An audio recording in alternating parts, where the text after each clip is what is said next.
ruh çağırma ritüelini tekrar yapmaya karar veriyor. Ve bardak son derece hızlı bir şekilde tahtanın üzerinde daireler çizmeye başlıyor.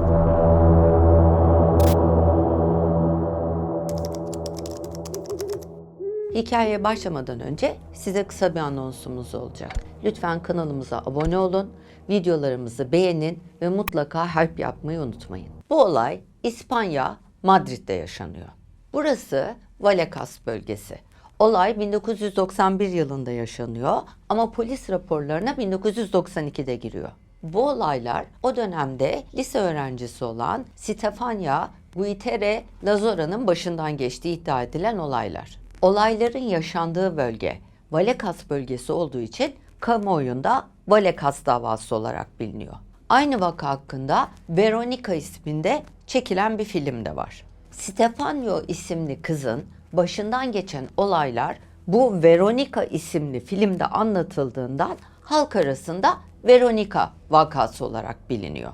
Elimizdeki vaka dönemin polis kayıtlarına paranormal olarak geçen ilk vaka.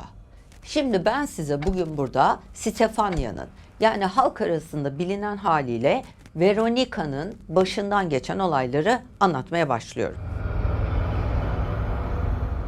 Şimdi ben size Stefania'nın yani halk arasında bilinen ismiyle Veronica'nın polis kayıtlarına da geçen, başından geçen olayları anlatmaya başlıyorum. Veronica 5 çocuklu bir ailenin en büyük çocuğu. En büyük çocuk abla ama içerideki ilişki öyle bir hal almış ki annenin ilgisizliğinden de sebep Veronica biraz çocukların annesi gibi davranıyor. Yani kendisi de aslında bir genç kız ama anne olmanın yükü altında bir yandan eziliyor. Anne bizim bildiğimiz anne modelinden biraz farklı. Son derece bencil, hayatı kendisi için yaşayan, çocuklarıyla da çok fazla ilgilenmeyen bir kadın. Baba aile içerisinde bir otorite figürü değil. Biraz ezik ve silik bir adam. Dolayısıyla olaylar ilerleyen boyutlarda çığırından çıktığında babanın bu karakteri işlerin neden çığırından çıktığını da sizlere çok güzel açıklayacak.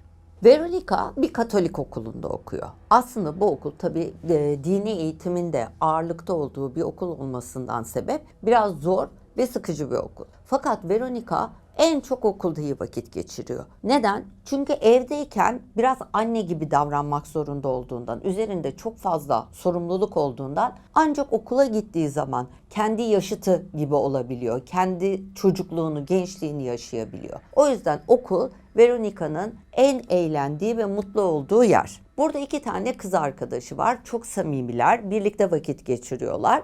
Şöyle bir şey var. Bunlar arada derslerden kaçıyorlar. Boş sınıf buluyorlar mesela. Boş sınıfa giriyorlar. Orada bir arada ruh çağırma seansları yapıyorlar. Şimdi ne alaka diyeceksiniz? Ruh çağırma ne alaka? Sizi 80'li yıllara götürmek istiyorum. 80'li yıllarda internet yok, akıllı telefonlar yok. Dolayısıyla insanlar eğlenmek için böyle şeylerle vakit geçiriyorlar. İşte ruh çağırıyorlar, işte bilmem kim beni beğeniyor mu diye soruyorlar. Bu bir vakit geçirme modeline dönüşüyor. O zamanlar öyle. Veronica da arkadaşlarıyla böyle şeyler yapıyor.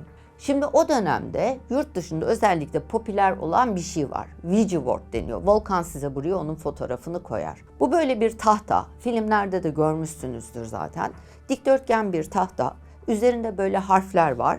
Ortasında üçgen şeklinde ayrı bir parçası var yine tahtadan. O parçanın içi de boş. Şimdi herkes bunun üzerine parmağını koyuyor. Bu küçük üçgen tahta büyük harfli tahtanın üstünde hareket ediyor.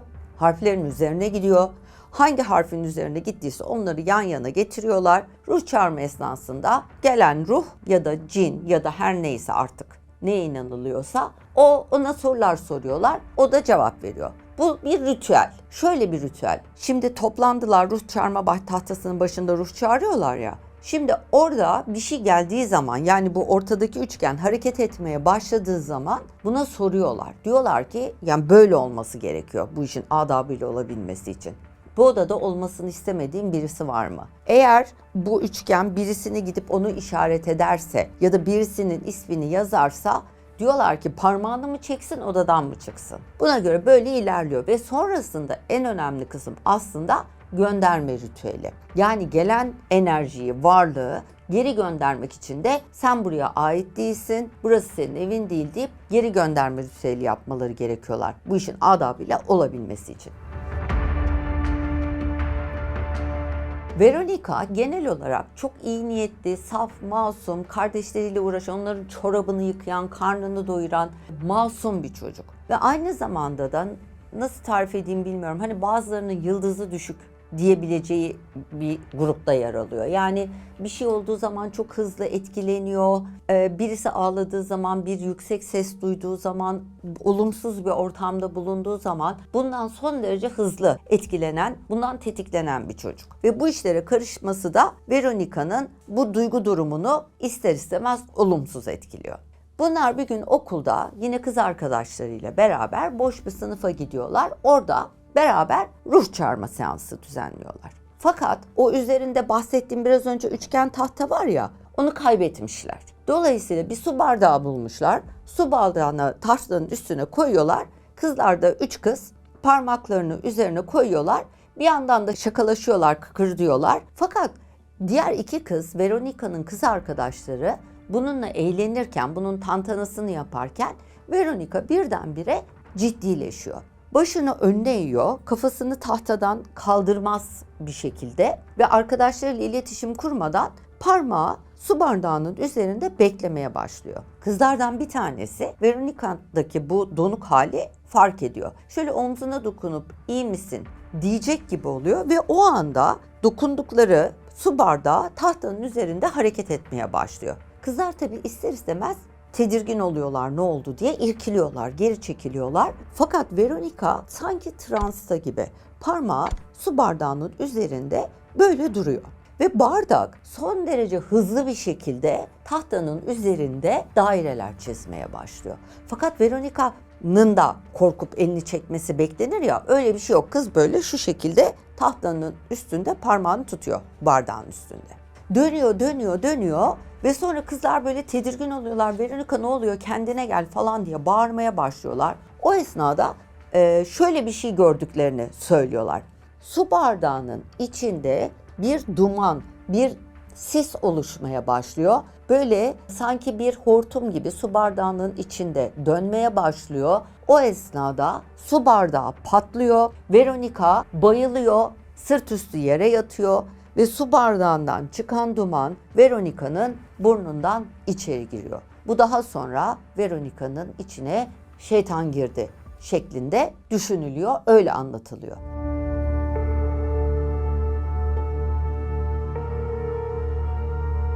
Veronica burnundan duman içeri girdikten sonra yerde sırt üstü yatıyor. Gözleri arkaya dönüyor, gözlerinin beyazı çıkıyor. Kız arkadaşları çığlıklar atmaya başlıyorlar. Bu esnada Veronica'da şöyle bir görüntü var. Kız yerde, sırt üstü yatıyor ve kendi kendine bir şeyler söylüyor. Mırıl mırıl mırıl. Ne söylediği anlaşılmıyor. Üst üste dualar okumaya başlıyor ve böyle fıkır fıkır ağzı oynuyor fakat ne söylediği anlaşılmıyor.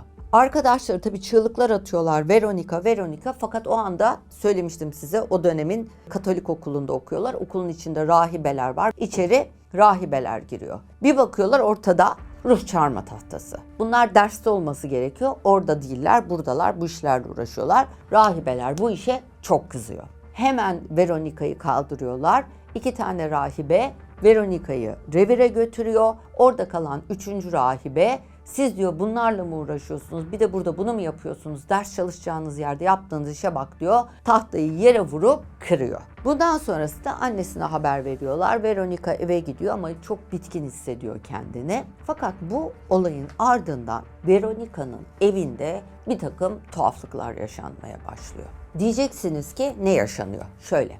Veronica yemek yapıyor kardeşlerine, fakat yemek yaparken mesela yemek yapıyor, salçayı buraya koyuyor, dönüyor, salça yerinde yok. Tabağı buraya koyuyor, dönüyor, tabak yerinde yok. İlk önce böyle şeyler yaşanmaya başlıyor. Sonra akşamları yatarken içeriden böyle bir koşma sesleri, adım adım böyle tıkır tıkır içeriden bir takım sesler geliyor. Kız kalkıyor, zannediyor ki şimdi kalabalık ya ev. İçeride kardeşleri koşturuyor, oynuyor zannediyor. Gidiyor bakıyor kardeşlerinin odasına. Kardeşleri yataklarında uyuyor. Hatta bir gece şöyle bir olay yaşanıyor. İçeriden yine kardeşlerinin odasından sesler geliyor. Kalkıyor, bakıyor, kardeşi odasında uyuyor. Böyle dönüyor, kendi odasına gidecek tam. Bir bakıyor, o kalktığını zannettiği kardeşi Veronica'nın odasından içeri giriyor. Diyor ki uyandı da benim odaya giriyor herhalde. Hızlı hızlı hemen kendi odasına doğru gidiyor. Odaya giriyor, bir bakıyor, kardeşi gardırobun içine giriyor ve kapı kapanıyor.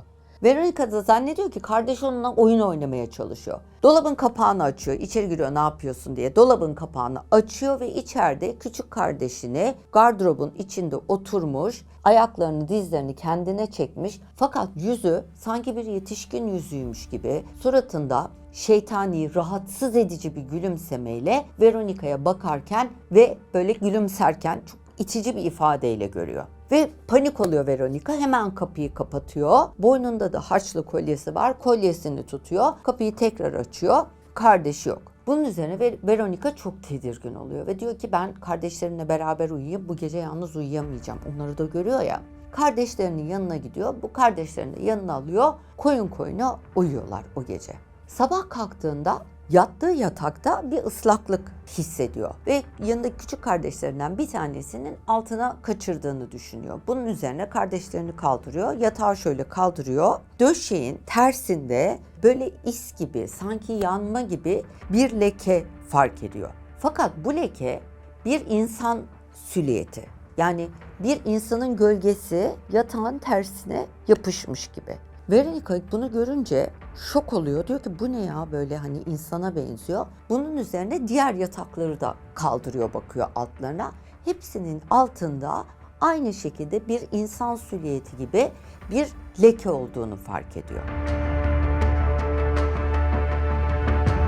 Bu durum karşısında iyice sinirleri bozulan Veronica okula gittiğinde okulda en güvendiği rahibelerden bir tanesiyle konuşmaya başlıyor. Diyor ki bizim evde böyle şeyler oluyor. Hani ben diyor burada fenalaşmıştım, beni revire kaldırmıştınız. O günden beri ben evde rahat edemiyorum, evin içinde görüntüler görüyorum. Rahibe şöyle bir şey söylüyor Veronica'ya. Siz diyor bu ruh çağırma işini şaka olarak, eğlenme olarak yapıyorsunuz ama bunun eğlenmesi olmaz. Yani şöyle bir şey çağırmaya başladığınız zaman gerçekten bir şey gelebilir. Ve bu illa bir ruh olmayabilir. Bu hani bizim anlayacağımız tabirle bu bir cinni varlık olabilir. Ve bu gelen şey adabıyla geri gönderilmezse eğer burada kalabilir ve yine bizim anlayacağımız literatüre göre musallat olabilir. Yani diyor siz onu doğru düzgün bir şekilde adabıyla geri gönderemediniz. Üzerine bir de o tahta kırıldı, ruh çağırma tahtası kırıldı. O gelen varlık her neyse burada kaldı. Sana da senin de yıldızın düşük olduğu için, sen de bu tip şeylerin çok etkisinde kaldığın için sana da musallat oldu diyor. Peki diyor Veronica ne yapacağız? Bunu diyor geldiği gibi geri göndermenin tek yolu bu işlemi tekrar edeceksiniz ve bunu yerine geri göndermek için o ritüeli tekrar yapacaksınız. Bunun üzerine Veronica bu ilk ruh çağırdığı 2 tane kız arkadaşı var ya, onların yanına gidiyor. Diyor ki bana yardım edin, biz bunları geri gönderelim. Yani bu her neyse bu gelen geri gönderelim. Fakat biliyorsunuz nasıldır, işler sarpa sarınca arkanızı bir dönersiniz kimse yok. Kızlar diyorlar ki yok artık biz hayır daha fazla bu işte uğraşamayacağız. Biz bunu yapmayacağız. Dolayısıyla Veronica bu işlemi yapabilmek için, çünkü kendine kardeşlerini kurtarmak zorunda hissediyor. Evin içi kaynıyor. Bu işlemi kardeşleriyle beraber yapmaya karar veriyor. Gidiyor bir tane daha Ouija board alıyor. Eve gidip kardeşleriyle beraber salonda annesinin babasının olmadığı bir anda ruh çağırma ritüelini tekrar yapmaya karar veriyor.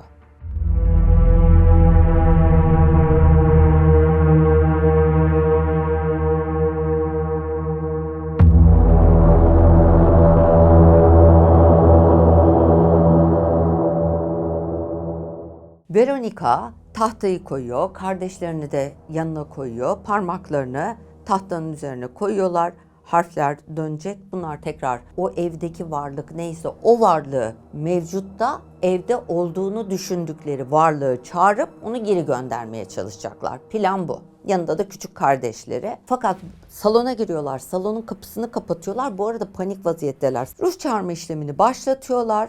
İlk önce her şey sakin ilerliyor. Fakat derken tahtanın üzerindeki o şey dönmeye başlıyor. Dönmeye başlamasıyla beraber kardeşleri de böyle korkuyorlar ama Veronica diyor ki elinizi çekmeyin, bunu halledelim, bunu bitirelim bu konuyu burada.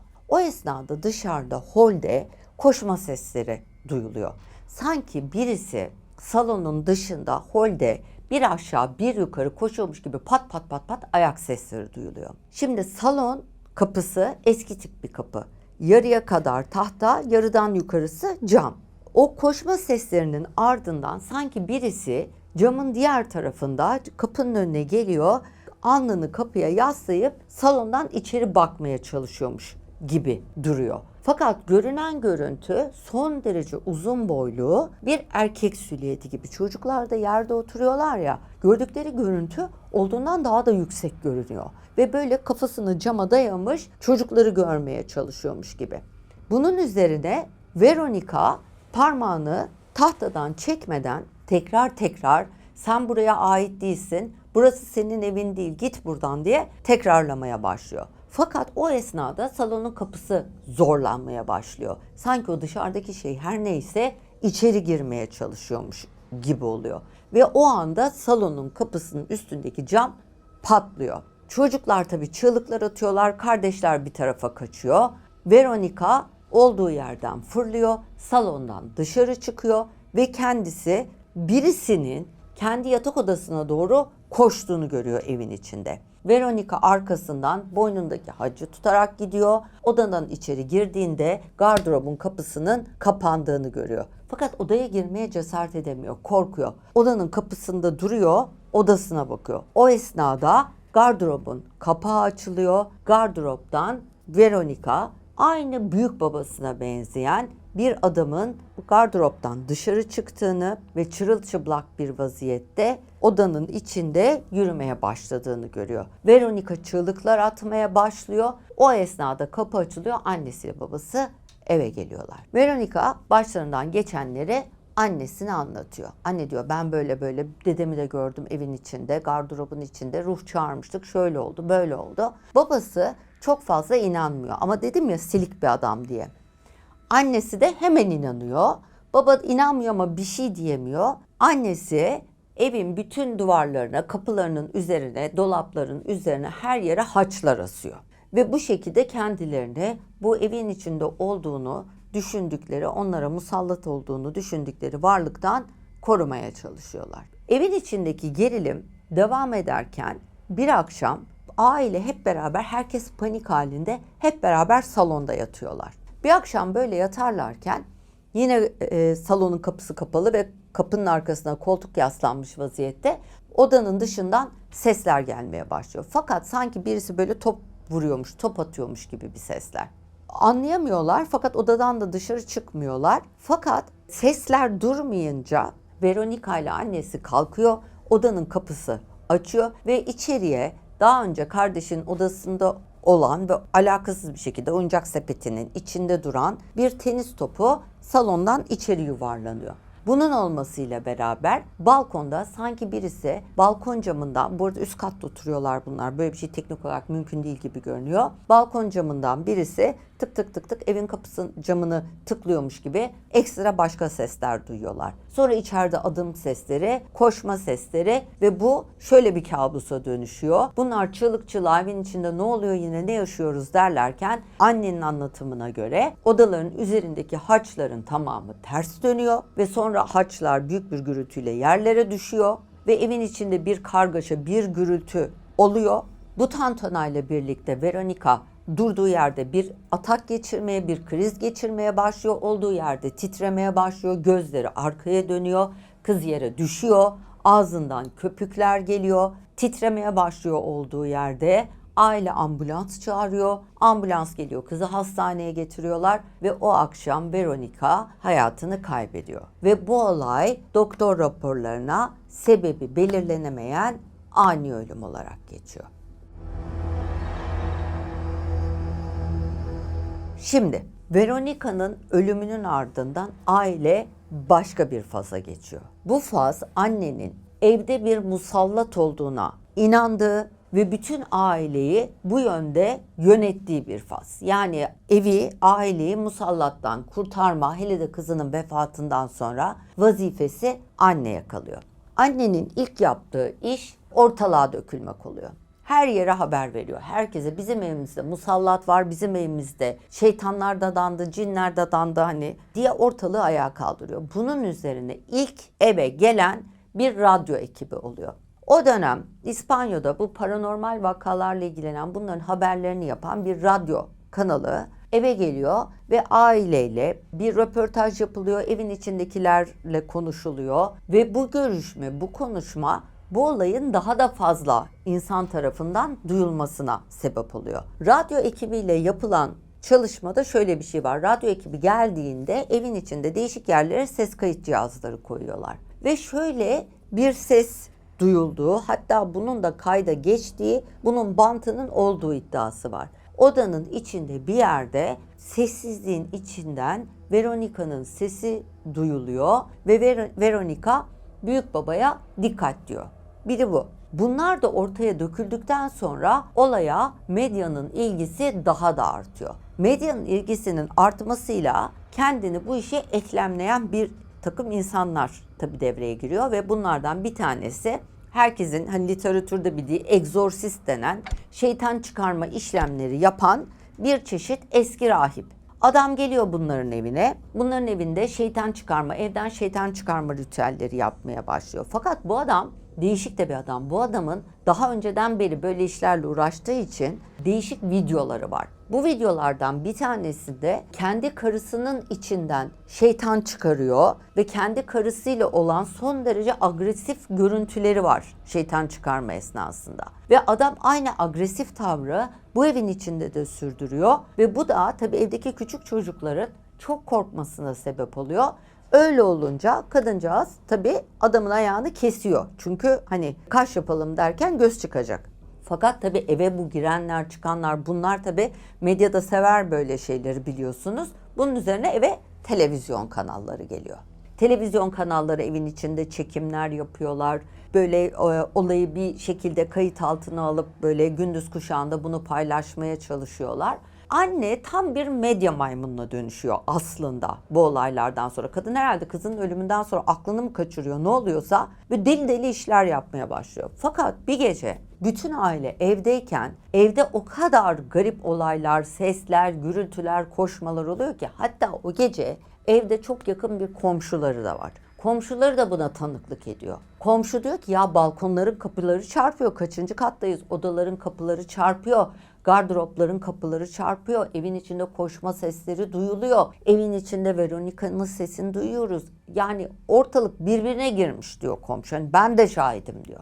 Hatta o gece bu iş o kadar büyüyor ki polis çağırıyorlar. Polis geliyor evin içinde tutanak tutacak. Odaların içinde geziyor. Ve şöyle şeyler oluyor. Polis evin içinde dolaşıyor. Dolaşırken bir anda ışıklar yanıp sönmeye başlıyor. O yetmezmiş gibi polis dolandığı yerlerde adının tam olarak ne olduğunu bilemediği, adını koyamadığı bir takım böyle yıvış yıvış, yapışkan böyle balçık gibi bir takım şeyleri evin etrafında böyle saçılmış vaziyette. Sehpaların, koltukların, masaların üzerine sürülmüş vaziyette buluyorlar. Bu da yetmezmiş gibi hep beraber evin içinde polisler araştırma yaparlarken tekrar balkonun camından tak tak tak tak vurma sesleri duyuyorlar. Dışarı çıkıyorlar, dışarıda kimse yok. Bu da yetmezmiş gibi evde büfenin üzerinde Veronica'nın bir tane fotoğrafı var. Bu fotoğraf odaları gezerlerken orada düzgün bir şekilde duruyorken odalardan döndüklerinde salona fotoğrafı yerde ve yarısı yanmış vaziyette buluyorlar polisler. Ve polisler de evin içinde bulundukları o 1,5-2 saatlik süreçte neler olduğunu bir türlü anlamlandıramadıkları için anlaşılmaz olaylar şeklinde bir rapor tutuyor ve polislerin bu tuttuğu rapor yüzünden bu olay polis kayıtlarına paranormal vaka olarak işlenen ilk dosya kabul ediliyor.